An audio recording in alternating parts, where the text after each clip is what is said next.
ပြီးလို့မမြင်ဘူးဟဲ့နေတော့ချင်းအောင်နေမယ်ဆိုရင်မင်းနဲ့လည်းလက်ပတ်တော့ဘာတောင်းမှမရှိဘူး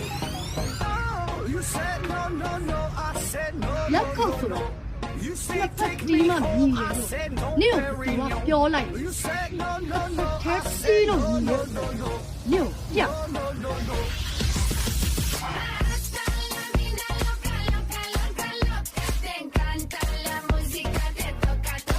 端嘞，多下来，说了长。